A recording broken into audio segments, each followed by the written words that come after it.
Hello friends and welcome to Share Them Smiles. I'm Alyssa. Before I jump into today's video, I want to make you aware of a very small change that I'm going to be making from here on out on the album reviews. Some of you, if you've been watching my videos, may remember Jocelyn from the Matt Mason review, and she and I were talking. She's been super supportive and helpful in a lot of different ways, but especially in this instance with this channel. And she texted me one day and was like, hey, I have an idea. How about instead of doing out of 5 stars, you review the albums out of smiles, because it fits with your channel being called Share Them Smiles. And I just thought that that was the cutest idea and perfect, and this is the first album review that I've made since that conversation, and so I'm going to be implementing that today, and thank you so much to Jocelyn for the suggestion. Also, I'm sure that you're all very observant, and so you've noticed the kind of silly cat ears that I'm wearing. Also, what you probably haven't noticed or really cared to notice is the lipstick I'm wearing, but it's intentional. It is the Katy Cat Matte from CoverGirl, and it's the Couture shade of it. And so, yeah, all of that foreshadowing means I will be reviewing Katy Perry's newest album, Witness. So, without further ado, let's just jump right into it. The first song on the album is in fact called Witness. Since it is the title track and the lead-in, it's a pretty safe assumption that this one is going to set up what we're going to hear throughout the rest of the album. And I really like the sound and vibe that it gives. It's kind of chill pop, very 80s synth sounding, kind of inspired, which we'll hear throughout the rest of it, but also a little bit more atmospheric. But however, the lyrics for this one are interesting because she's repeatedly asking for a witness, but she's asking for someone to help lead her through things. And witness to me, when I think of that word, it kind of implies a disconnect. A witness is someone who saw something, or someone who can, you know, I guess in court you do have, like, you could have a character witness who speaks for the character of a person, but they're not immediately related to it. And so it was an interesting choice for me that may have been intentional. I don't really know exactly, you know, what she had in mind when writing this song, but it was an interesting choice for me that she would be asking for a witness and talking about a witness, which is more, like I said, there's the disconnect. It's more of someone who observes something rather than actively taking part. So it was interesting perspective, and I'm sure that that word was chosen intentionally. I'm just not 100% sure exactly what that was. The second song on the album is called Hey Hey Hey, and it definitely kicks the energy up a little bit, and it's a song about being strong despite appearances. You may appear fragile, you may appear, or she may appear fragile, or she may appear soft, but she's not. She's strong. And yeah, so that's kind of what that song's about. Song number 3 is called Roulette. The intro reminds me of kind of like epic 80s synth sounds that you would hear maybe with like a glam rock band would have used back then. But then immediately the beat pops in and it's more of a pop-friendly sound, and I suppose it fits together, but for some reason those two sounds in this song in particular never really gelled for me, so it didn't really do much for me. I didn't really like that one as much because that kind of stuck out as two very distinct sounds that weren't working together. I'm sure other people, they were fine, but for me it just kind of, it didn't work. Song number 4 is called Swish Swish, and it is with Nicki Minaj. This is the one that people believe is kind of a response diss track to Taylor Swift after all of the issues that they've had in the past. And the intro is, I don't know if it's actually like a man or if they distorted someone else's voice to make it sound lower like it was a man, but it starts that way and then they sing the rest of it. And the song, I don't believe it's supposed to be taken super seriously. I feel like, having followed Katy Perry's career, she's someone who is like, this is almost laughable. Like this whole, you know, like rivalry and debate, like haha yeah, but like also yes, I could totally take you, but like I'm laughing at it at the same time. And that's how the song came across to me, and I'm hoping that that was intentional. If not, then it just wasn't strong enough to carry kind of the cockiness of the song.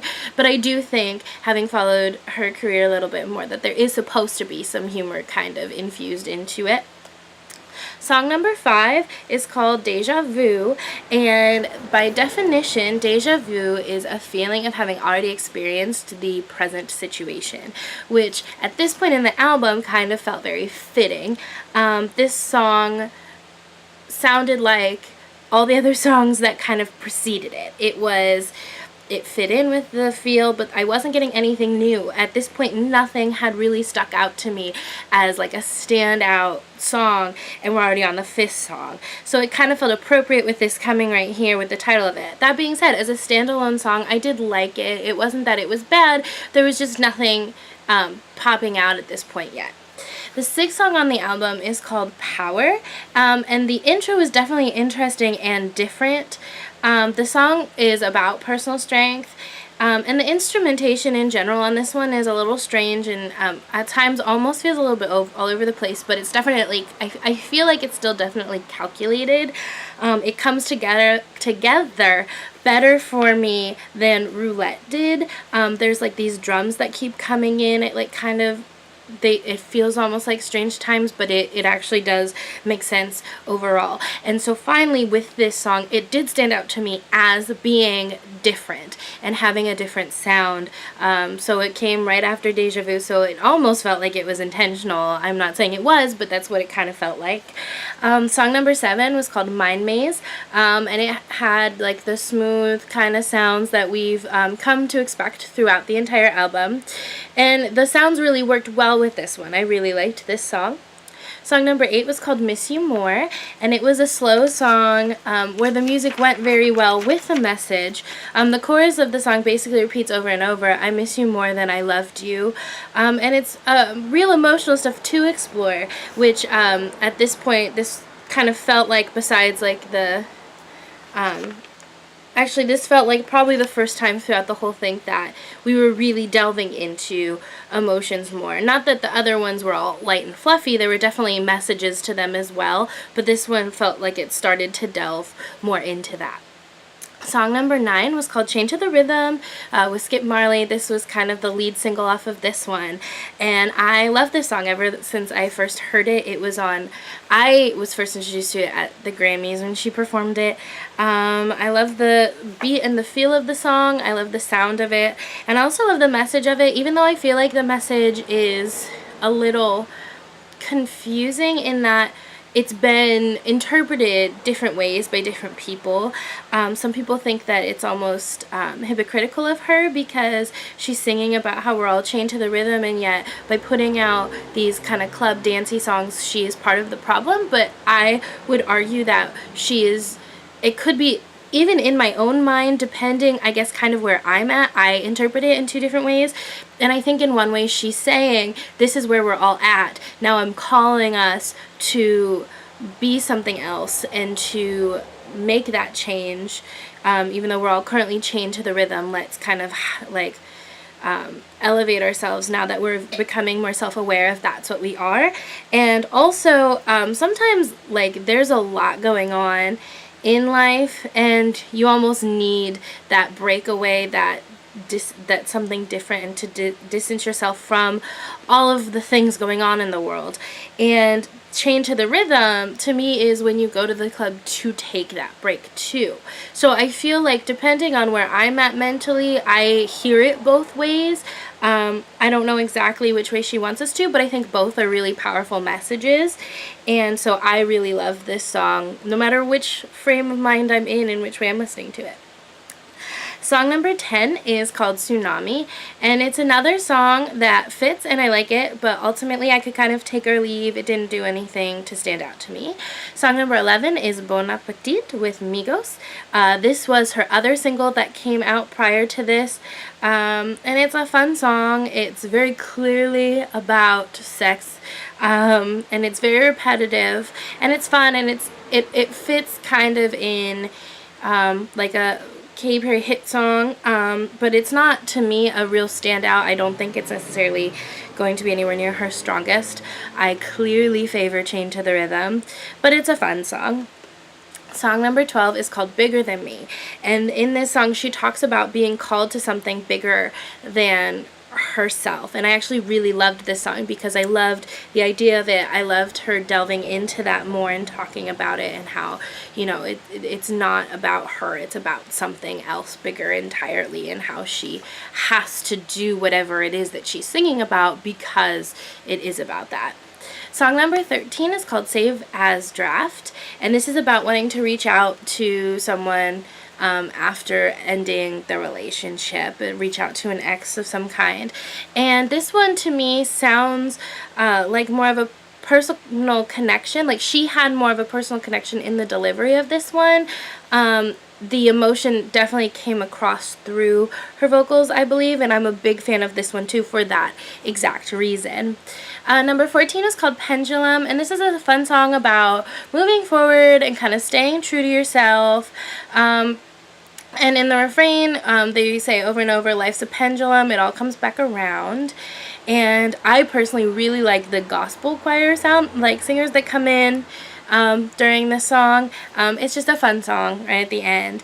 And song number 15 and the final song is called Into Me You See, and it's a beautiful closer on the album, and it kind of follows a tradition that I've noticed throughout, where she has these like personal songs, these great personal songs as closers.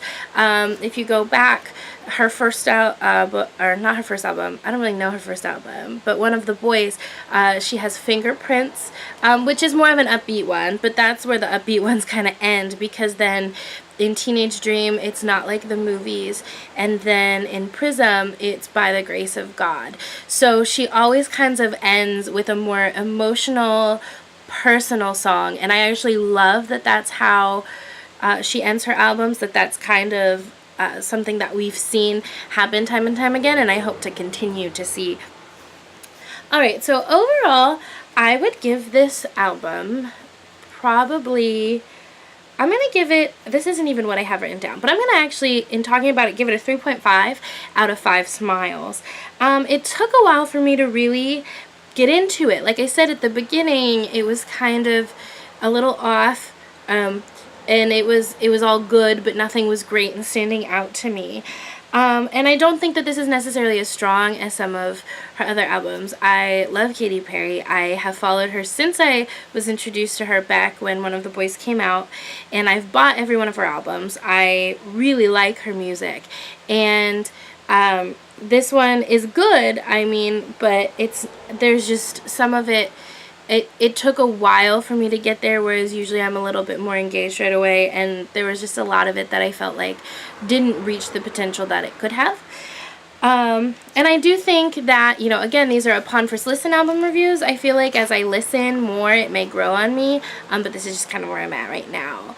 And something else that I thought was really interesting is, having listened to her other albums, what I feel like with this one also matches the one before is my favorite songs are the ones that are not the hits. She is known for having hit after hit after hit, and they all go, and they all perform really well, and people really like them, and some people look at those, and I've heard her described as like a feminist's worst nightmare and all these other things, and I just don't think that's true. I think that's when you're just looking at her hits, and even then I don't necessarily see it. But if you look at those, they're all very good and they all perform very well. But my personal favorite songs are almost always the ones that are on the album and don't ever make it to there. So like, if I were to make a list of my top 10 favorite Katy Perry songs, a surprising number of them probably wouldn't be on there. And a lot of them come later in the album. They're the more personal ones. They're the ones that delve into more like intimate and real emotions and stuff. And so the hits are good and I like them a lot, but my favorites are definitely towards the end. And this album followed that as well a lot, but even more so because I wasn't really feeling a lot of music towards the beginning. But then I hit a point probably around Miss You More, song number 8, where those songs from there on out, there were still a couple that didn't really move me in any way, but those were the songs that I really enjoy, and that's why I suggest listening to full albums, especially of Katy Perry, because I think if you haven't yet, there are definitely some gems out there that you are missing out on. So I really liked this album. There's also a conspiracy theory out there. I don't know if you follow those at all, but if you're interested in those, there's a conspiracy theory that this album, that the song Chained to the Rhythm, that all of this is her trying to leave the Illuminati, and I'm sure that people who know more about that are going to definitely dissect this and figure that out. I find that stuff interesting. I don't know if I necessarily buy into a lot of the conspiracy theories, but they're definitely interesting and kind of fun to look into. But yeah, so that's my album, that's my review for this album, Witness by Katy Perry. If you like it, please feel free to give it a thumbs up. If you want to see more videos that I put out, please feel free to subscribe. Have you listened to this album yet? Did you like it? Either way, please let me know down in the comment section down below. Thank you all so much for watching. I love you all, and as always, don't forget to share them smiles. Ciao for now, friends.